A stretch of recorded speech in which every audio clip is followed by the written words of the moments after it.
Ladies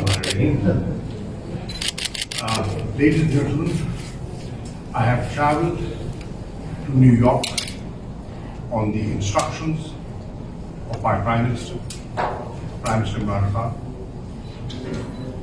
who asked me to go and share the sentiment of the people of Pakistan, the outrage on the streets of Pakistan, with the members of the General Assembly. Before leaving, I was armed with a unanimous resolution of Pakistan's Parliament, which I've shared with other foreign ministers who I met last night.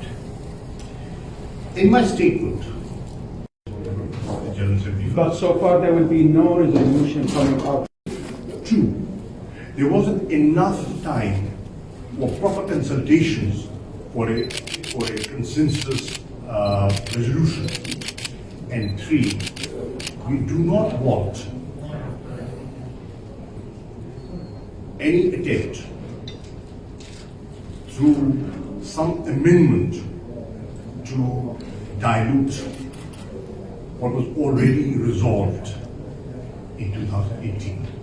Sir, after having done all this, what more the Islamic countries, in particular in Pakistan, can do to protect the Palestinians?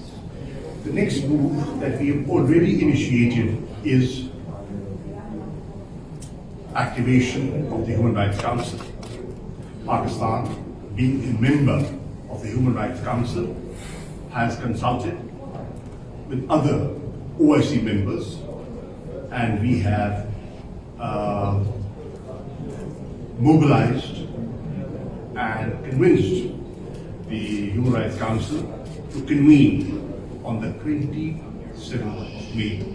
Inshallah, we will be taking the human angle, to the Human Rights Council, and we will draw their attention to the human rights violations that are continuing in Gaza, West Bank, and all over the occupied territories, and will try not just forge a consensus amongst ourselves, try and convince democratic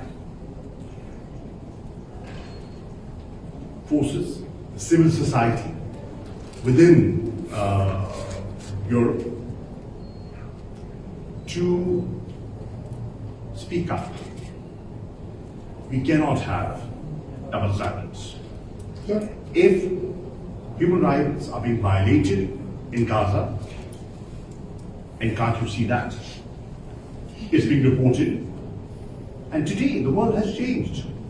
You can control print and perhaps even electronic media. You can influence them.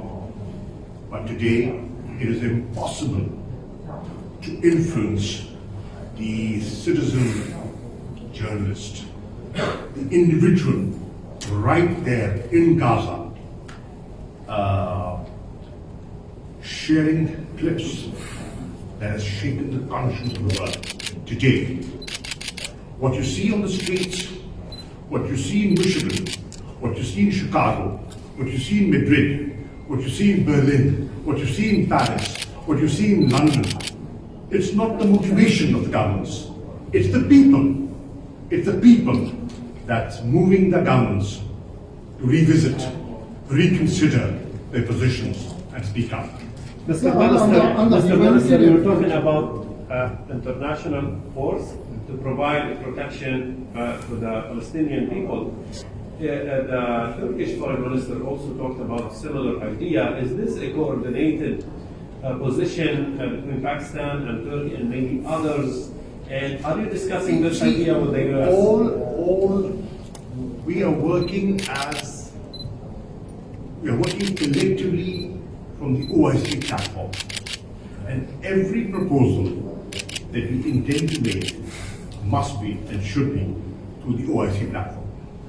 Can I ask you, sir, Is there any parallel you see between the tragedy of the Palestinian and Palestine and that of Kashmiri people under occupation? When I look at the tragedy in Gaza and occupied territories, it draws my attention to the Indian-occupied Jammu and Kashmir. What are people demanding over there?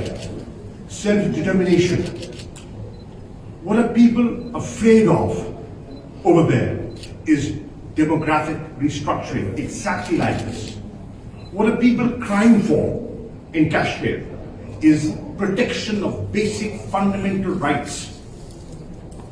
What are people asking for from the international community is, please,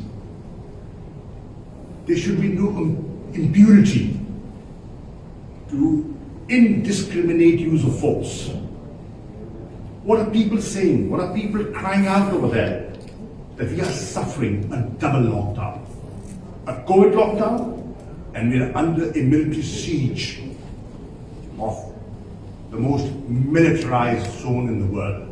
So obviously there are similarities. So how do you evaluate the United States, which is reluctant to the agreement in the United Security Council? Well, I think the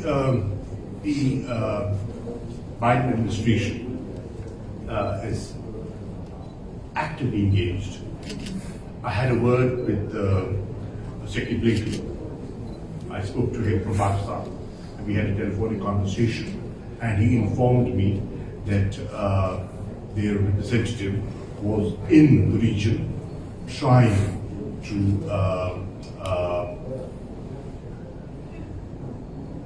convince people that an immediate ceasefire is required. And he assured me of intensive diplomatic activity. You see that, and I hear more voices within the United States speak up. I'm told that there is a hot debate within the Democratic Party on what the reaction of the administration should be. I'm told more and more people within the US Congress are speaking up. And I'm encouraged to see caring Americans who've always stood up for human rights and have stood up for universal values. They are being counted through their peaceful demonstrations in Chicago and Michigan and other places. So yes, I think this pressure that is building, people's pressure, will I think hopefully convince the administration of the US government to reconsider their approach and forge a consensus within the Security Council so that there is immediate ceasefire. Our immediate objective today, my purpose of traveling to New York today, is to achieve an immediate ceasefire, and the rest will follow. Immediate cessation of hostilities. 2, provision urgently of humanitarian assistance. 3, condemnation of Israeli violations of international law. 4, accountability for such violations. 5, international protection of Palestinians, a protection force. I've suggested that. And the last point, 6th, initiation of a peace process for a two-state solution. I'd like to add that people are generally, and people in Pakistan in particular, disappointed at the indecision, the lack of consensus in the Security Council. We feel silence is no longer an option because enough is enough.